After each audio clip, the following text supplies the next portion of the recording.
What if gravity turned off for 30 seconds? A single moment changed everything. It began with silence. Not the quiet of night, but a deep, unnatural stillness, like the world was holding its breath. Birds mid-flight froze in the air. A leaf, falling from a tree, stopped just above the ground. Then, everything began to rise. At first, it was beautiful. Pebbles, dust, pages from open books, strands of hair, all lifting softly, weightless, graceful. People looked around, laughing nervously, pointing at floating cups, hovering phones, drifting clouds. No one understood, not yet. Then came the realization. The ground wasn't holding them anymore. Feet slipped from the earth. Children shouted in excitement, their shoes leaving the pavement. A man dropped his keys, they didn't fall. They floated up, spinning in slow circles. And when he reached to grab them, his body followed. A scream echoed as he drifted upward.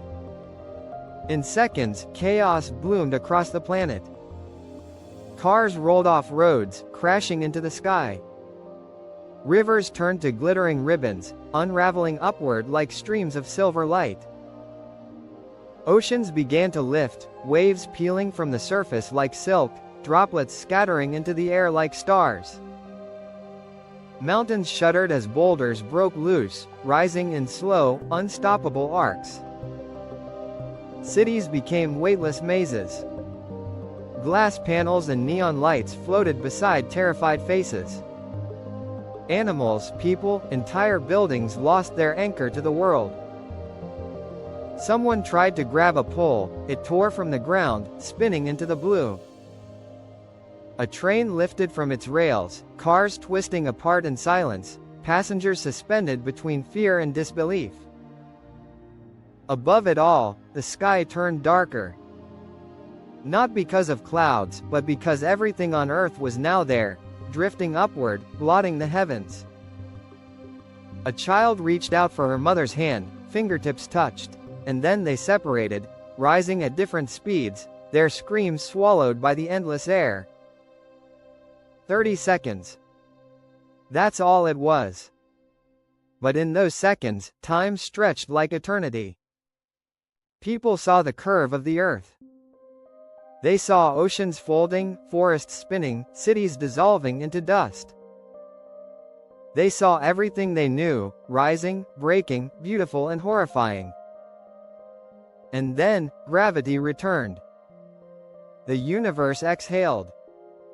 Everything fell at once. The world rained itself back to the ground. Glass shattered like rainfall. Steel bent like paper. Water crashed like thunder. Those who were high enough never came back. Those near the ground fell like tears into the soil. When the noise faded, the silence returned, heavier, almost sacred. The planet was still again, but nothing was where it had been. Mountains lay cracked. Oceans roared in new places. The sky was filled with dust and echoes. Survivors crawled from the wreckage, dazed, weight pressing against their bodies again, the strange comfort of being held down. They looked upward, afraid to see what else might fall. For the first time in history, humanity understood what it meant to be grounded. The scientists would later argue about the cause, a quantum distortion, a cosmic ripple, a magnetic collapse. But none of that mattered. Because every soul that lived through those 30 seconds now carried the memory of a world unchained from itself. They remembered floating, the weightlessness, the terror, the beauty.